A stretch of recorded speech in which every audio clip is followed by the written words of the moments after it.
오늘 우리는 요한복음 오늘 읽었던 본문의 말씀을 통해서, 그리고 여러분 이 본문은 익숙한 본문이기도 하고 잘 아시는 본문 중에 하나입니다. 이 나사로 사건을 통해서 하나님의 깊은 마음을 함께 들여다보고 나누고자 합니다.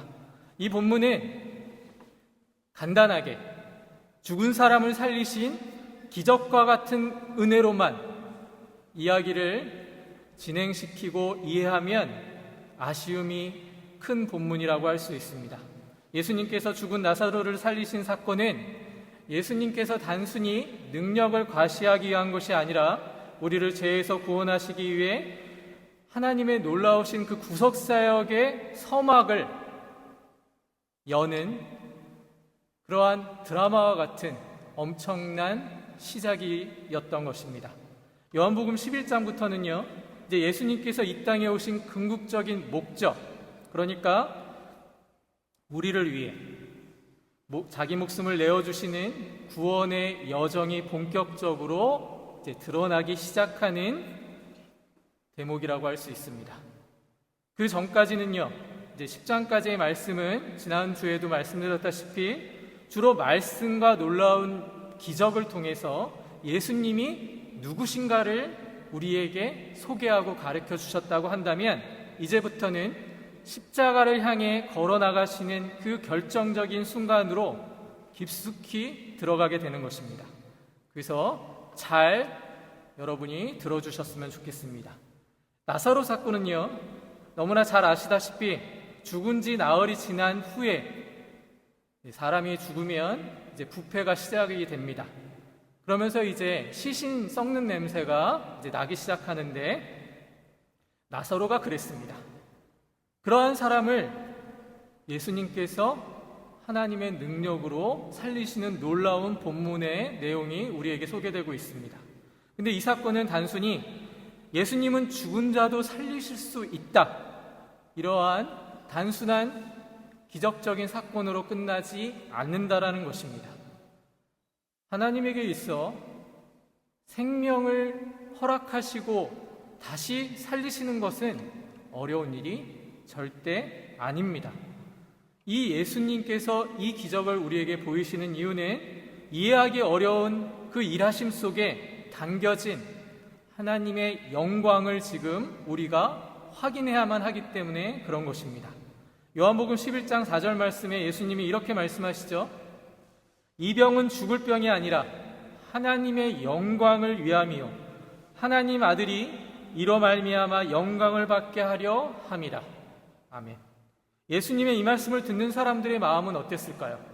단순히 우리는 지금 이제 성경을 다 완성된 상태로 보기 때문에 엄청난 기적과 같은 사건이다라고 생각할지 모르지만, 당시에 있던 사람들에게 예수님의 이런 말씀은 하나도 은혜가 되지 않았습니다. 아마 속으로는 아니 죽을 병이 아니라뇨, 이미 죽어가고 있는데, 그러면서 아마 예수님을 원망했을 것입니다. 우리도 살면서 이와 비슷한 마음이 들 때가 자주 있습니다. 예수님의 일하심이 너무 느리고 때로는 우리의 상식으로 이해되지 않는 게 너무나 많게 느껴질 때가 있다라는 것입니다. 사실 요한복음을 자세히 살펴보면은 예수님이 이 땅에 오신 목적이 단순히 진리를 가르치고 사람들을 설득하기 위함이 아니라는 것을 여러분이 확인하실 수 있습니다. 예수님은 오히려 이게 옳으니까 너희는 잘 생각해서 선택하러 오시는 분이 아니었다라는 것입니다. 우리는 무언가 이해하고 납득돼야만 된다고 생각을 합니다. 그러나 신앙은 그렇지 않습니다. 그 납득과 이해 전에 하나님 앞에 무릎 꿇음이 선행되어야만 하는 것입니다. 그게 없이는 우리는 변하지 않습니다. 우리는 너무 자아가 강해서요, 하나님이 우리 앞에 앉아서 직접 나타나셔서 말씀을 하셔도 우리는 우리의 교만을 꺾을 수 없다라는 것입니다. 말씀대로 사시고 하나님이 주신 그 사랑대로, 하나님이 주신 그 목적대로 예수님은 이 땅에 오셔서 우리를 위해 죽으십니다. 그런데 우리로서는 이런 질문이 생길 수밖에 없습니다. 그럴 거면 차라리 공생에는 살지 마시고 굳이 33년을 사시고 그 중에 왜 3년만 공생애를 보내시면서 복잡하게 이런 구원의 길을 버리셨을까? 이런 의문이 들 수가 있다라는 것입니다. 오늘 본문이 그러한 의문이 들 수 있는 본문입니다. 나사로가 병들었다는 소식이 예수님에게 전해졌습니다. 그러자 예수님 도와주십시오. 지금 아니면 늦습니다. 그러한 절박한 마음으로 마리아와 마르다는 간절하게 예수님께 요청을 합니다. 그런데 예수님은 오히려 그러한 마리아와 마르다의 요청에 여유있게 여유로운 모습을 보이십니다. 이 병은 죽을 병이 아니다. 하나님의 영광을 위함이다. 이 말씀을 듣는 사람들의 마음은 어땠을까요? 우리 앞에 누군가가 아프고 죽어가고 있다면 우리는 가만히 있을 수가 없습니다. 지금 사람이 죽어가고 있는데 하나님의 영광이 무슨 소용이며 도대체 왜 이런 시련을 나에게 주시는가? 우리는 그렇게 생각할 수밖에 없는 미약한 존재라는 것입니다. 그러면서 이런 생각을 할 수 있습니다. 하나님의 아들이신 예수님이라고 하면서 왜 이렇게 답답하게 일을 하시는지 모르겠다. 우리의 생각은 그렇게 진행될 수밖에 없다라는 것입니다. 하나님의 영광이라는 말을 들었을 때 그건 우리에게 마음을 흔들어 놓는 주제가 될 수 없다라는 것입니다. 예수 믿고 구원받고 예수님의 자녀로 살아간다고 하지만 하나님의 영광을 위해 우리가 창조함을 입었다라고 하지만 그 하나님의 영광은 마치 우리 지구 밖에 우주 밖에 있는 그러한 일로 우리가 치부해 버린다라는 것입니다. 예를 들어서 어떤 분이 넘어져서 이마를 다쳤다고 가정해 보십시오. 그분이 겨우 정신을 차리고는 아이고 눈아친 게 어디냐, 다른 곳에 부러진 게 어디냐, 부러지지 않은 게 어디냐, 그러면서 얼마나 감사한지 모르겠습니다. 그렇게 말을 했다라고 합시다. 그런데 그 옆에서 어떤 사람이 그럴 거면 아예 넘어지지를 말아야지, 아예 안 넘어지면 되는 거 아니냐, 이렇게 이야기한다라면 우리는 말문이 막히게 되어질 것입니다. 그러면서 얼머부리듯이 이렇게 말합니다. 하나님께 그런 식으로 말하는 거 아닙니다. 사실 우리 한국적인 신앙인들은 이러한 마음을, 겸손한 마음으로 하나님의 영광을 위한다고 하면서도 오히려 그렇지 못한 모습을 보일 때가 많다라는 것입니다.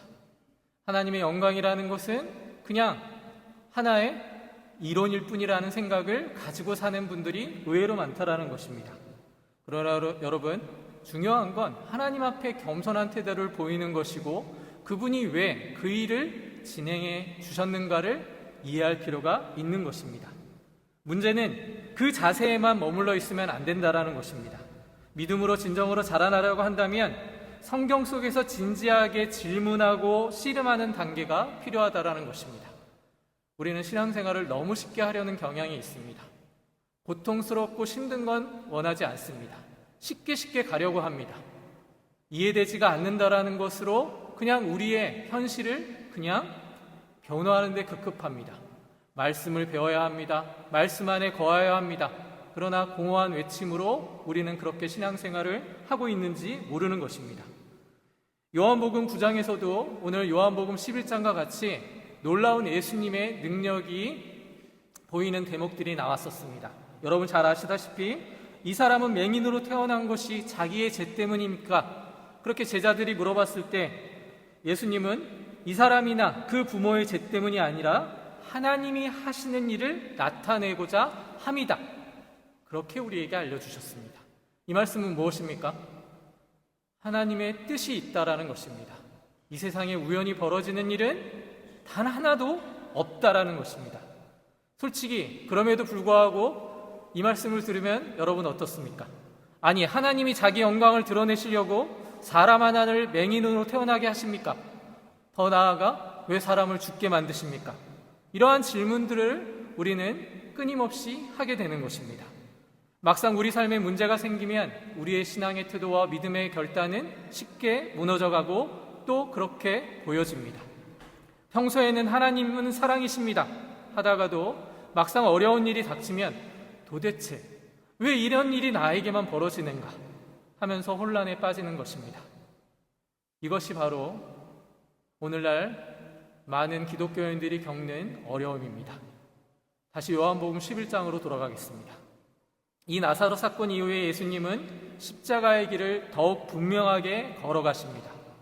요한복음 1장부터 10장까지는 사람들이 하나님을 알지 못하고 사랑하지도 못하고 빛이 와도 반응하지 않는 인간의 비참한 현실을 우리에게 보여주었습니다. 그리고 이제 예수님은 그들을 위해서 죽으심의 길을 선택하시고 그 구원의 길을 걸어가십니다. 이쯤에서 우리는 또 이런 생각을 합니다. 하나님, 왜 이렇게 복잡하게 구원의 길을 걸어가셨습니까? 아담과 하와가 타락했을 때 그런 인류를 없애고 새로 창조하시면 얼마나 편해지셨겠습니까? 우리가 천국에서 평안하게 살고 있을 텐데요. 이러한 끊임없는 초등학생이 하는 질문들을 우리는 계속해서 하고 있다라는 것입니다. 그런데 하나님은 그런 인간들의 마음과는 상관없이 그렇게 하지 않으십니다. 왜냐하면 하나님은 우리를 단순히 흠없는 피조물로 만드시기 위해서 이 땅에서 창조하신 것이 아니라 하나님의 사랑으로 회복된 자녀로 세우려는 그분의 놀라우신 계획이 있기 때문에 그런 것입니다. 그래서 우리에게는 때로는 병이라는 시련도 오고 때로는 고난도 찾아오는 것입니다. 우리의 기다림이 길어질수록 그 모든 순간에 하나님은 변함없이 우리에게 말씀하십니다. 내가 너를 사랑한다. 내가 너를 축복한다. 내가 너를 사랑하기에 때로는 너를 훈련하고 인내를 가르치기도 한다. 사랑하는 성도 여러분, 예수님의 일하심이 느리고 이해 안 될 때가 있다라는 이야기를 제가 드렸습니다. 그 느릿함 속에 어처구니 없어 보이는 그 하나님의 일하심 속에 우리는 하나님의 사랑만이 이것을 다 덮을 수 있다라는 것을 깨달아 가야 하는 것입니다. 솔직히 한번 여러분 스스로에게 마음으로 질문해 보십시오. 가끔 하나님이 우리를 이끌어가는 길이 이해가 되십니까? 다 납득이 되십니까? 어떤 때는 마치 장난처럼 느끼시지는 않으십니까? 아니, 왜 하필 이 타이밍에, 하필이면 이 시간에 저를 포함한 많은 신자들이 고개를 갸우뚱거리게 하나님께서는 일하시는가? 신앙이 가장 활기차 보일 때 활기차 보일 때에는 대개 문제가 없을 때입니다. 반대로 문제가 생기면 우리는 기도가 짧아지고 의심이 길어집니다. 여기에서 바로 하나님의 방식에 담긴 비밀이 숨겨 있는 것입니다. 우리가 하나님의 영광을 말할 때 사람들은 종종 하나님을 독재자로 표현합니다. 하나님은 자기 만족을 위해 우리를 희생시키는 분처럼 생각할 때가 많다라는 것입니다. 그러나 여러분, 성경은 그렇게 이야기하지 않습니다. 권위를 이야기할 때, 하나님이 내세우시는 하나님의 권위를 이야기할 때 인간이 생각하는 독재와 같지 않다라는 것입니다. 이 독일 땅은 이 독재를 참 제대로 경험한 나라와 민족입니다. 그런데 그 독재는 오직 자기 이익과 통제를 위해서만 행사되는 것입니다. 그것이 역사 속에서 독재자들이 행했던 일이고 지금 살아있는 독재자들이 행하는 일입니다. 그런데 권위는, 하나님이 내세우시는 하나님의 권위는 설명할 수 없는 수준의 지혜와 능력의 뿌리를 둡니다. 부모가 아직 어린 자녀에게 이런 이야기를 자주 할 때가 있습니다. 지금은 너희가 모를 수 있다. 그리고 몰라도 된다. 그냥 엄마 아빠를 믿고 따라왔으면 좋겠다. 이런 이야기를 할 때가 있습니다. 그런데 이것이 폭력적인 게 아니라 사랑에서 오는 바로 보호와 권위 속에서 표현되는 말이라는 것을 아이를 길러보신 분들이라면 아실 겁니다. 진짜 문제가 되는 건 뭐냐면 그 권위가 자기 이익을 위해서 쓰일 때 그것은 폭력이 되는 것입니다. 그래서 그걸 독재라고 이야기하는 것입니다. 사랑하는 사람만이 권위 있게 강요할 수 있습니다. 진정한 사랑은 내가 아직 온전히 이해하지 못해도 내가 너를 위해 이것을 한다 라고 말할 수 있게 하는 것입니다. 심지어 상대가 요청하지 않아도 때로는 싫어할 때에도 그 권위는 행사될 수 있다라는 것입니다. 그 이유는 간단합니다. 그건 행동의 궁극적인 목적이 그 사랑의 진정한 유익과 성장에 있기 때문에 그런 것입니다. 마치 최고의 예술가가 자신의 작품을 완성하기 위해 오랜 시간 씨름하며 이해 못할 과정을 거치는 것과 같습니다. 한 조각가가 작품을 조각할 때 그 작품을 완성을 보지 못하는 우리와 같은 사람은 그 작가가 어떤 생각을 가진지 아무도 이해할 수 없습니다. 미켈란젤로가 조각한 다비드상을 보면서 우리는 경탄하고 정말 멋있다라고 생각을 합니다. 하지만 처음에 그 돌덩이 앞에 다비드상을 만들게 되기까지 엄청난 그 작가의 고뇌와 그 미래를 내다보는 그 안목은 그 돌덩이를 지켜보는 평범한 사람에게는 이해될 수 없는 것과 마찬가지입니다. 무수히 깨트려지는 고통의 과정을 우리는 이해할 수 없다라는 것입니다. 하지만 조각가는 알고 있는 것과 마찬가지로 하나님은 우리를 어떻게 하나님의 자녀로 만드실지를 계획하시고 우리를 직접 하나님의 아름다운 사랑으로 인도하시는 것입니다. 하나님이 우리의 삶에 개입하실 때에는 강권적일 때로는 이해하지 못하는 방식으로 우리를 억압하는 것이 아닌가라는 생각을 하곤 합니다. 그러나 그것은 강요가 아니고 하나님의 사랑이심을 우리가 이해해야 하고 알아야만 하는 것입니다. 왜 우리가 그걸 모르냐면 하나님의 마음을, 하나님의 심정을 우리가 모르고 있기 때문에 그런 것입니다. 우리의 연약함 때문에 우리가 하나님의 심정을 제대로 이해하지 못하기 때문에 그분의 일하심을 계속해서 우리가 가진 실력으로 우리의 잣대로 해석해 버리는 것입니다. 그러니 하나님의 건의가 너무 강압적이라고 생각하시는 분들이 있다면 조금 더 노력해 보십시오. 하나님이 어떤 마음으로 나를 이 땅에 존재케 하시는가? 먼 데서 찾으실 필요 없습니다. 하나님의 말씀을 조금 더 가까이 해보시고 그분의 심정이 어떠한 마음으로 우리를 존재케 하시는가를 말씀을 통해서 깨닫는다면 우리는 이러한 생각과 이러한 말들이 쑥 들어가 버릴 것입니다. 다시 한번 분명히 해야 합니다. 나사로의 병이나 그리고 날 때부터 소경으로 태어난 삶은 하나님이 벌을 주시기 위해서 주신 것이 아니라는 것입니다. 아담과 하와의 타락 이후에 세상에는 고통과 질병, 죽음과 같은 부작용들이 쓰나미처럼 몰려왔습니다. 그 결과 우리는 연약하고 병들고 결국 죽음에 이르게 되었습니다. 이것이 바로 피조물인 인간의 가장 비참한 현실입니다. 하지만 여기서 중요한 건 뭡니까? 하나님은 그 비참한 현실을 결코 버려두지 않았다라는 것입니다. 공의의 하나님이시기 때문에 원칙대로 따진다면 우리에게 심판을 내려도 조금도 이상할 것이 없다라는 것입니다. 창조주가 피조물이 창조주의 생각을 이해하는 것은 애초에 불가능한 것입니다. 하나님은 심판 대신에 구원과 긍휼을 택하셔서 우리를 그 길로 인도해 주셨습니다. 노아 홍수 이후에 무지개를 약속하셨듯이 하나님은 단순히 죄를 심판하고 그것을 주시는 분이 아니라 죄로부터 우리를 건져 올리시기 위한 하나님의 놀라우신 사랑을 우리에게 보여주신 것입니다. 역사상 전 인류를 향한 최종 집행과 같은 것은 없습니다. 때로는 하나님의 징계가 있지만 하나님의 마음은 늘 우리를 어떻게 하면 구원할 것인가에 달려있다라는 것입니다. 그리고 그 궁극적인 유일한 그 형벌이었던 십자가가 바로 예수님을 통해서 우리에게 나타내어지고 그 십자가 사랑으로 말미암아 우리를 존재케 하셨다라는 것입니다. 그 십자가 안에는 하나님의 사랑이 담겨져 있습니다. 이 사랑을 깨닫지 못하면 우리는 하나님의 자녀로 성장해 가는데 많은 어려움을 겪을 수밖에 없는 것입니다. 하나님의 목표는 우리를 채찍이나 총으로 억지로 무릎 꿇게 해서 따라오게 하는 강압적인 방식이 아닙니다. 그렇게 강요된 순종은 결코 사람의 마음을 바꿀 수 없습니다. 강압은 겉으로 굴복하게 할 뿐이지 속으로는 절대 그렇게 하지 못한다라는 것입니다. 우리나라도 그렇고요. 2차 세계대전을 겪었던 많은 나라들이 그렇지 않습니까?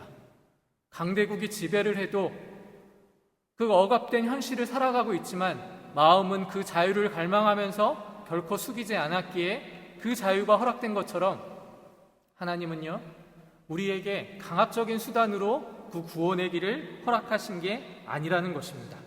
그래서 여러분, 십자가를 볼 때마다 마치 세상의 모든 모순과 갈등이 한순간에 완벽한 균형을 이루는 거대한 예술작품을 보듯이 그 속에 담겨져 있는 하나님의 사랑과 은혜를 깨달아야만 하는 것입니다.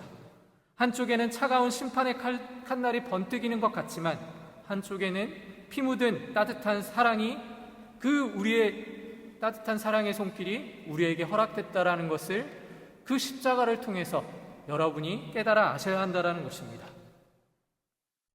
우리가 흔히 가장 크게 가지고 있는 오해 중에 하나는 신앙이 하나님께서 우리에게 이것 해라 저것 하지 마라 하고 명령하는 데서 시작됐다라고 오해하는 것입니다. 그러나 결코 그렇지 않습니다. 하나님을 향한 사랑은요, 그 신앙은 우리가 무엇을 해야 하는지 목록을 들이미는 것에서 시작되지 않습니다. 진정한 신앙은요, 하나님께서 어떤 분인지를 아는 것에서 출발한다라는 것을 여러분이 분명히 아셔야만 합니다. 그 지식과 깨달음이 깊어질 때 비로소 우리의 삶이 하나님 뜻에 대한 진정한 순종과 항복으로 갈 수 있습니다. 단순히 기도하고 마치 예전에 우리 조상들이 그랬던 것처럼 정화수 한 잔 떠놓고 그냥 기도한다고 되어지는 게 아니라는 것입니다. 하나님이 하나님의 몸된 교회를 우리에게 허락하신 이유는 그 머리 대신 하나님의 심정을 우리에게 알게 하시기 위한 목적이 있습니다. 사랑하는 대상에 대해서 너무나 모른다면 그건 사랑이 아닙니다.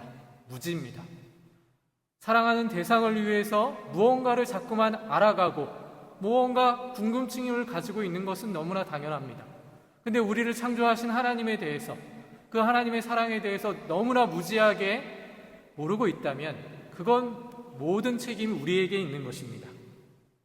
성경의 대부분은요, 우리가 무엇을 해야 한다라고 나열하기보다는 하나님이 어떤 분이신가를 선포하는 데 초점을 맞추고 있습니다. 그래서 재미가 없습니다. 하나님은 단지 권능 있는 통치자일 뿐만이 아니라 깊은 사랑과 자비로 우리를 이끄시는 인격적인 나의 아버지 되신다라는 것을 먼저 아셔야만 합니다. 하나님의 성품을 깊이 묵상해 볼 때 마치 모세가 시내산에서 하나님을 만났을 때 선포된 말씀이 우리에게 울릴 수 있습니다. 여호와로다 여호와로다 자비롭고 은혜로우시며 노하기를 더디하시고 인자와 긍휼이 풍성하시되 죄를 미워하시며 사랑하는 자를 징계하여 마침내 하나님께서 요구하신 자리에 이르게 하는 그 분이 바로 나의 아버지 되신다라는 것을 여러분이 고백해야만 하는 것입니다.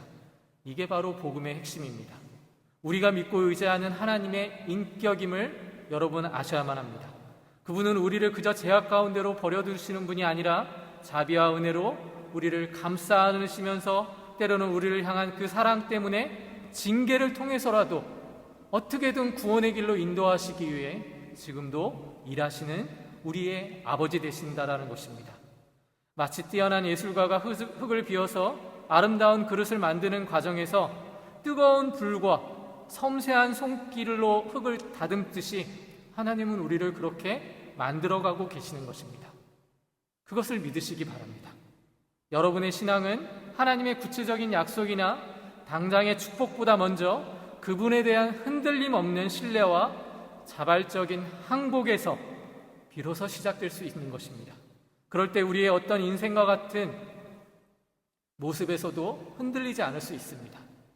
고난 속에서도 지금도 하나님의 사랑과 그분의 간섭이 내 삶 가운데 깊이 스며들어 있다라는 것을 흔들림 없이 갖게 될 수 있다라는 것입니다.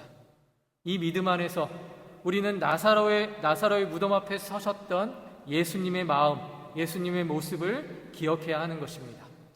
예수님은 나사로를 권위로 다시 살리십니다. 하나님이 가지시는 권위로 생명을 먹어하십니다. 죽음을 깨뜨리시고 생명을 불러내십니다. 그런 하나님이 우리의 아버지 되시고 우리의 구원자 되신다라는 것을 여러분 믿으시기 바랍니다. 우리에게 결코 죽음은 없습니다. 하나님께서 우리를 그런 하나님의 자녀로 살리셔서 만들어가 계시고 있는 것입니다. 예수님께서 오늘도 우리의 삶과 절망과 실패, 두려움과 좌절이 가득한 우리의 인생을 주님께서 바꾸시기를 원하시고 지금도 그래서 우리를 이 자리까지 불러주신 줄 믿으시기 바랍니다. 사랑하는 성도 여러분, 우리가 믿는 신앙의 가장 아름다운 고백, 그리고 종착지는요, 결코 내가 이렇게 하나님 앞에 무언가 많이 했다, 많이 무언가를 희생했다, 그러한 자부심으로 세워지는 것이 아님을 분명히 아시기를 바랍니다. 오히려 하나님 앞에 당신이 이 모든 것을 다 하셨습니다. 그리고 나를 무릎 꿇게 만드셨습니다. 이러한 겸손과 감격에 찬 외침만이 우리를 하나님의 자녀로 만들어 가신다라는 것을 믿으시기 바랍니다. 우리가 하나님의 그 무한하고 깊은 사랑을 비로소 깨닫게 되면 우리는 더 이상 항복이 아니라 굴복이 아니라 순종이라는 말로 그분 앞에 서게 될 것입니다. 하나님은 우리를 압력이나 강요로 만들어가길 원하지 않으십니다. 그래서 미리 여러분 결단하십시오. 하나님 앞에 하나님께서 치시기 전에 하나님 앞에 말씀에 순종하며 그분께 먼저 나아가시기를 부탁을 드립니다. 결국 우리는 삶에서 그런 하나님을 증거해야 하는 것입니다. 그것이 하나님이 우리를 세상에서 보내시고 세상에 세우신 목적입니다. 상과 신앙은 분리될 수 없습니다. 많이 부족하고 힘들어도 그래도 하나님을 붙잡고 이 부족함을 주님께 내어 맡기기를 여러분 결단하시고 다짐해 주시기를 바랍니다. 언젠가 우리가 이 땅을 떠나 하나님 나라에 들어가게 될 때 하나님이 준비하신 하나님 나라에 설 때에 우리는 사랑하는 주님을 뵙고 이렇게 고백하게 될 것입니다. 아버지 하나님, 이제야 알겠습니다. 제 삶의 모든 순간 그 복잡하고 이해하기 어려웠던 가정조차도 하나님의 영광으로 준비된 시간이었음을 이제야 알게 되었습니다. 그 영광의 그날까지 하나님의 영광을 소망하며 때로는 우리의 소망과 생각이 하나님께 맞춰지지 않더라도 하나님의 간섭하심을 믿으면서 그것이 하나님의 사랑임을 믿음으로 고백하며 기쁨으로 받아들이는 그러한 인생이 될 수 있도록 자기 자신을 조금씩 바꾸어 가시기를 권면의 말씀으로 드립니다. 그런 하나님이 여러분을 기다리고 계시고 여러분이 그렇게 변화되기를 하나님이 가장 먼저 바라신다라는 것을 믿음으로 고백하는 주님의 자녀들 되시기를 주님의 이름으로 축원합니다. 기도하겠습니다.